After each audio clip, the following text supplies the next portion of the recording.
Hey guys, so what I want to talk about today is pretty much a way to get your body and your pelvis and your back in a good position while you're rowing either on the water or on the machine. And I actually do this a little bit different than the way that there's a few videos from people going around on a way that they get an optimal position. I'm going to show you that, but I'm also going to show you the way that I've done it since I've been rowing in boats, and that I find kind of warms me up a little bit and gets me into that great position for me. So let me first explain.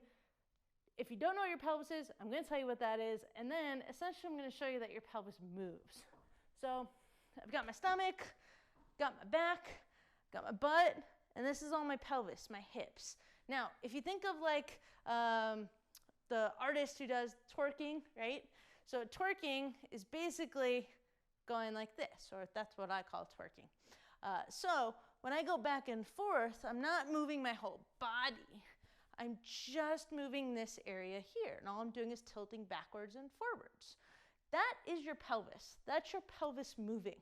Your pelvis goes forward and it goes backwards, so it tilts basically.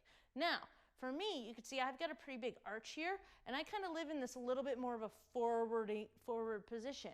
Now, if I go back, my arch is still there. Some people, the arch almost goes away. Completely depends on your anatomy. But I want to find that middle spot. So for me, this is my comfortable middle position. Now, your goal is to find that position or a little bit more forward when you're on the rowing machine. So I'm going to show you how I do that. And basically the purpose of this is really so that your back is in a good position to get the muscles in the front and the back, your core stabilizers and your back stabilizers, to really help stabilize you and engage your muscles while you're rowing. It also keeps you from basically overarching and putting you in positions that might cause some discomfort. So that's the reason to do it. Now, one of the ways that people are showing to do this is essentially you sit down, strap in, take your hand, go under your butt and lift your butt up. Then do it on the other side, lift your butt up. That's how they get you in this position. This actually puts me a little bit more forward tilting than I want. You can see my back arch increases and I actually can't go any more into the position that I want. So this I'm not a huge fan of. However, I find that the position I like is I go ahead and strap in, and then I do kind of like a forward lean, basically.